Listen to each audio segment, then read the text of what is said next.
Hello everyone.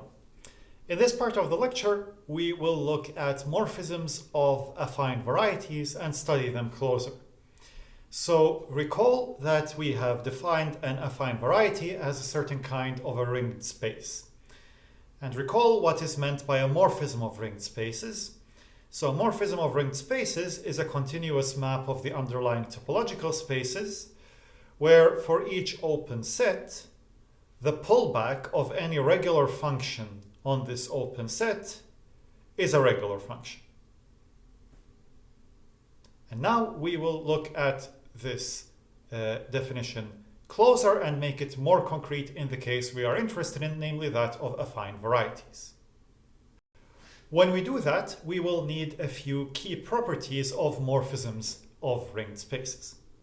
So given two ringed spaces X with sheaf OX and Y with structure sheaf OY, if you have a morphism of ringed spaces and open subsets U of X and V of Y such that F maps U inside V, then the restriction of F on U will give you a well-defined continuous map from U to V. And the claim is that this is also a morphism of ringed spaces. This is clear from the definition, so pause and write down what this means in terms of pullbacks of regular functions and convince yourself that this is true. A more interesting property is the gluing property. That is akin to the gluing property of sheaves. The statement is as follows, that if you have a map from X to Y is a map of topological spaces, so just a set map between these topological spaces, not a priori continuous or respecting any structure, but you assume that there is an open cover of X so that on these open sets, the restriction of your map is a morphism of ringed spaces. So remember, we have defined the restriction of a ringed space, and we claim or we assume that this map is a morphism of ringed spaces between the induced ringed space structure on UI and Y. If this is the case, then F is indeed a morphism of ringed spaces globally. Notice that the fact that FUIs agree on intersections follows from the fact that F is a globally defined function. But we need to show that the properties, the nice properties of being a morphism of ringed spaces, pass to the global setting. So we need to show that F is continuous to begin with. And so if you take a subset V, an open subset, you want to show that the pre-image of V is open. That is the definition of continuous. But this pre-image, you can cover it by your open sets in the open cover. So this will be UI intersect with the pre-image of V. And this is nothing but the union of the pre-image of the restriction of V. And so these are open since these restrictions are continuous because they are morphisms of ringed spaces. And so you're considering a union of open sets, which is of course open. So this says that continuity is a local property. This is a general statement about maps of topological spaces. But now you want to show that the pullback is well defined. You consider the local pullbacks. So F continuous, and then when we look at pullbacks, you consider the pullback. So you take phi in OY of V. V is again an open subset.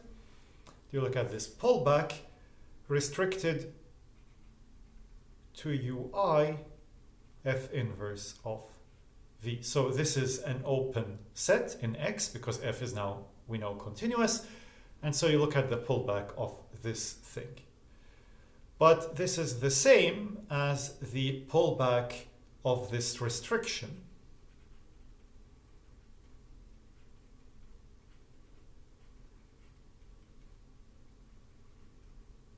of phi. And this restriction to this set is a restriction of the restriction to ui. And knowing that this first restriction is a nice morphism, you know that for the restriction of it. And so you know that this belongs to OX of this set. So you know that your map is a regular map on this set. But then you have the sheaf property for OX. So you have this for all UI, and then by the gluing property for the sheaf, you know that there is a unique extension of this to the whole of F inverse of V. And by the sheaf property, then therefore you know that this pullback belongs to OX of F inverse of V. And therefore this is indeed a morphism of ringed spaces. Some more direct properties that one can easily verify is that a composition of morphisms of ringed spaces is a morphism of ringed spaces, and an identity morphism is a morphism of ringed spaces. So the ringed spaces, together with morphisms of ringed spaces, form a category. And now we will focus on the category of affine varieties. So we consider this as the full subcategory of the category of ringed spaces. So remember, an affine variety was a ringed space that is isomorphic as a ringed space to the ringed space of an algebraic set. And now when we consider affine varieties, we consider all morphisms of ringed spaces between these affine varieties. This is what full subcategory means, as you may recall from earlier courses. So first we want to give a concrete description of what these morphisms look like in the case of affine varieties. And this turns out to be much more concrete than the abstract description that was given on the previous slide as just morphisms of ringed spaces. To this end, consider two affine varieties and assume that you have y embedded already in a n, so in affine space.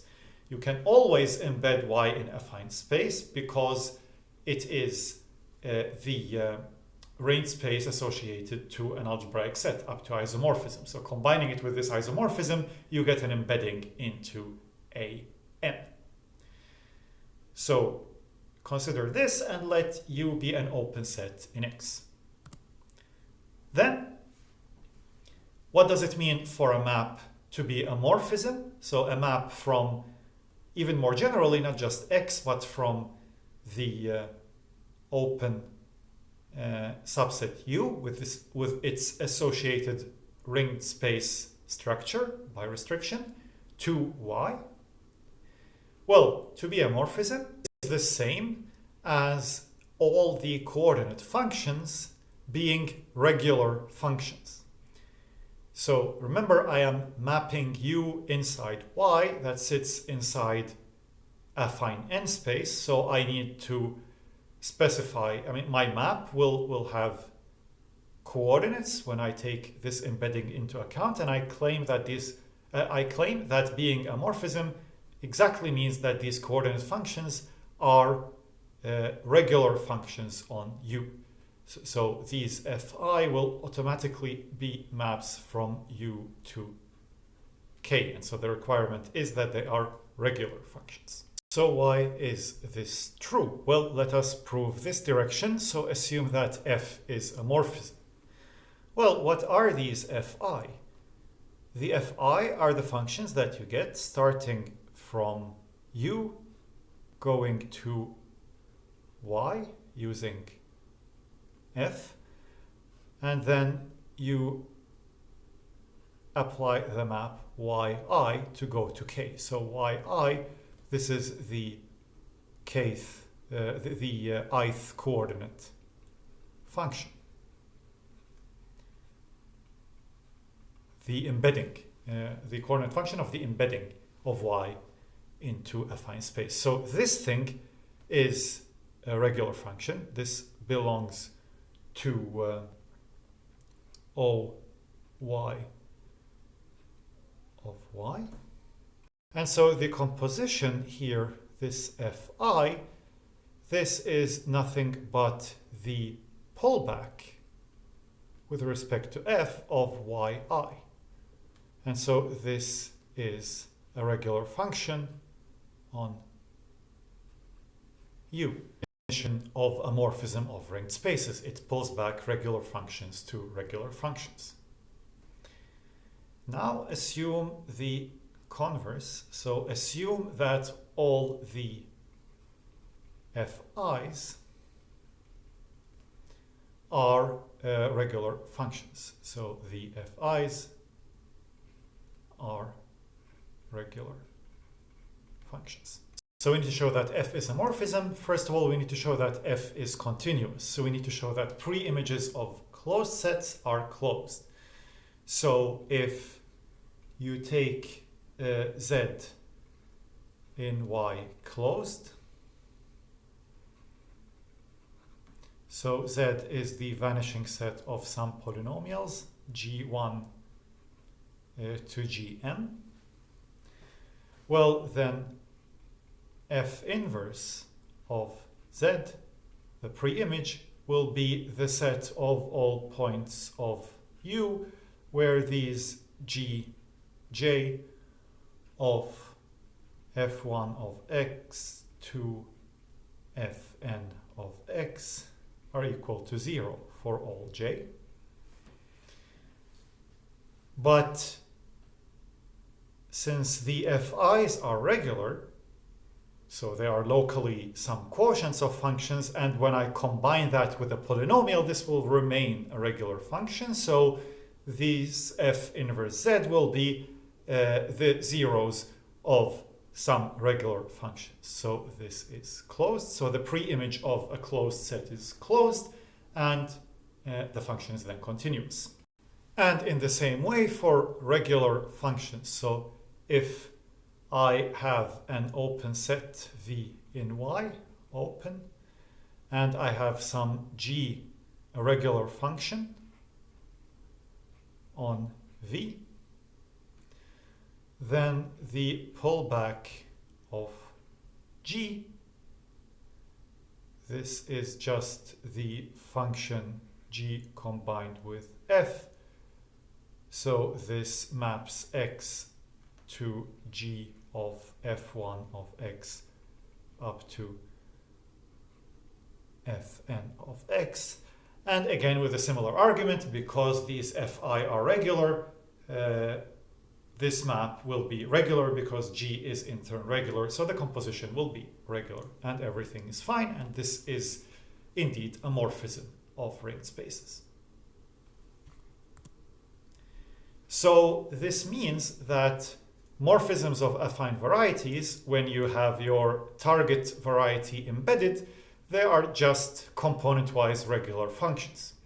In particular, a morphism to the whole space A1 is the same as a regular function.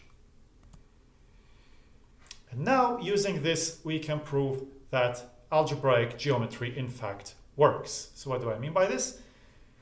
If you consider two affine varieties, x and y, we want to conclude that the coordinate algebra, so from this we get ox of x, and from this we get oy of y.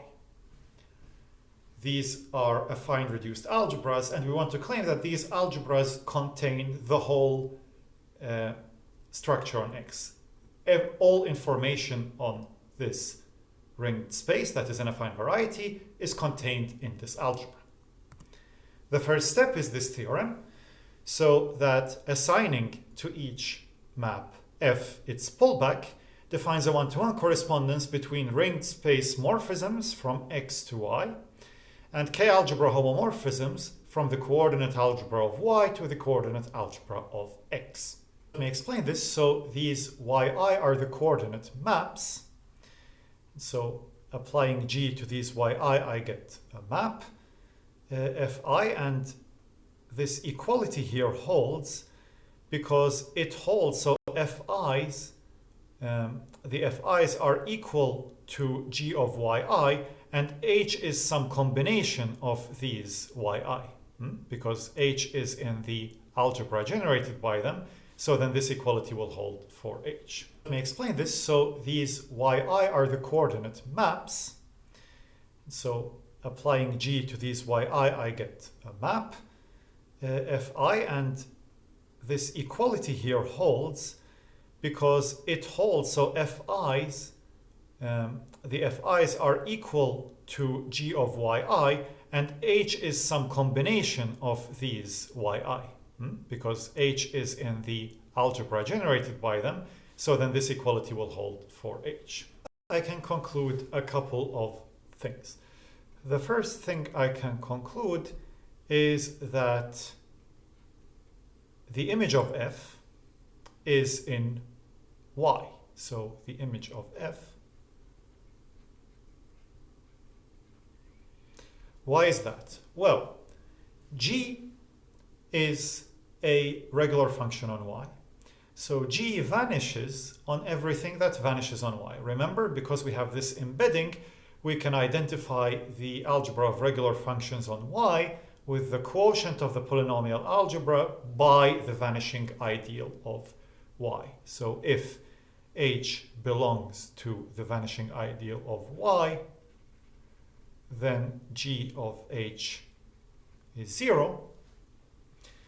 And so since this is equal to H of f of x, this means that H vanishes on the image of F. So everything in the vanishing ideal vanishes in the image of F. So this means that the image of F sits inside, sorry, this is of course inclusion of sets, sits inside the vanishing set of the vanishing ideal of Y, which we have seen is exactly Y. So this is a map into Y. Why is it a morphism of ringed spaces? Well, now we can use the proposition from the previous slide that says that being a morphism of ringed spaces just amounts to its coordinate functions being regular functions. And they are indeed by construction. So it is component-wise regular, and therefore it is a regular function. And the fact that f pullback of h is g of h shows that f pullback is indeed g. So we have constructed an inverse to this assignment. And so it is a bijection. As a corollary, the category of affine varieties is equivalent to a full subcategory of the category of K-algebras. So which K-algebras can arise in this fashion? Well, these are the reduced affine K-algebras. This we have seen before. So the fact that we were missing was this bijection between morphisms that we now have. And so we have this functor that gives us our equivalence of categories. So this in particular means that the information about an affine variety is contained in its coordinate algebra. So now one might ask, what is a quasi-inverse of this equivalence of category? How do we go back? And I will hint at how to construct this. So given a K-algebra A, we want to, given a K-algebra A, we want to construct some ringed space X. And to do this, we take the maximal spectrum of A That's the set of all maximal ideals of A. And we call a subset of maximal ideals closed if this subset consists of all maximal ideals containing some fixed ideal, J. Couple of remarks. This defines the topology. So this is a correct notion of a closed subset, defines the topology on M spec A. And given an algebra homomorphism, the assignment that maps each maximal ideal to its pre-image defines a map between M spec of B and M spec of A. And one can show that this defines a quasi-inverse to G. So in other words, if we start from an affine variety X, then we pass to its coordinate algebra. So we call this A, O, X, X. And then, so using the functor G from the previous slide, and then we use this M spec. Then we get some space that I claim is X. And so this closed set is under this composition the vanishing set of this ideal J. And conversely, if you start with A and go to X by spec and then consider the algebra of regular functions, you will land back in A. And the same with morphisms. I leave the details for you as an exercise. As a final application of all this, let us look at some examples of affine varieties. So principal open subsets are in fact affine varieties in this meaning that we consider affine varieties. So the statement is as follows. If you take an affine variety X and you look at the principal open set, so the set of all X where this function f doesn't vanish, then this is an affine variety and the coordinate algebra is the localization at f. So in principle we have seen this. What we need to check is that this is indeed an affine variety. So what do we do? Consider, so X is an affine variety. It has an embedding in some affine space. Then we can consider the product of X with A1. And this is also an affine variety. It has an embedding into the one number higher affine space. And so consider the set of all pairs that satisfy the following property: Tf of X is equal to 1. So this is a closed subset with respect to the Zariski topology on X times A1. So this is again an affine variety because it is the zero locus of, so this is the zero locus of this function Tf of X minus 1, this polynomial. The zero locus of this thing sitting inside X times A1, sitting inside some affine space. For clarity, let me write this as A plus 1. And this, the point is that this is precisely UF. So from UF, you can have a map to Y, and the map sends some X to the pair, well, X and 1 over F X. And in the other direction, you have xt mapped just into X. So this is interesting because the open set is open if you consider it inside X, but adding a coordinate, you can embed it as a closed set by embedding it as itself and the inverse. And this you can do because this is invertible, so that will be well defined. And this means that principal open sets are indeed affine varieties. And so you might think, okay, but does this mean that every open set is an affine variety by some embedding argument? But I leave it to you as an exercise to show that the set A2 with the point 0 removed is not an affine variety. So this is an open subset in A2. It's not a principal open subset. And one can show that this cannot be an affine variety. If it were, you would get some isomorphism to A2, which you cannot have.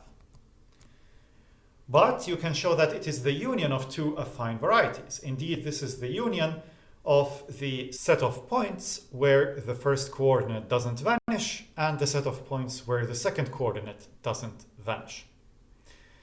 And so already very simple objects are not affine varieties. So we need to extend our scope and study varieties that you can patch together as unions of affine varieties. And these will essentially be the general objects that we will call algebraic varieties, and they are the topic of a future lecture.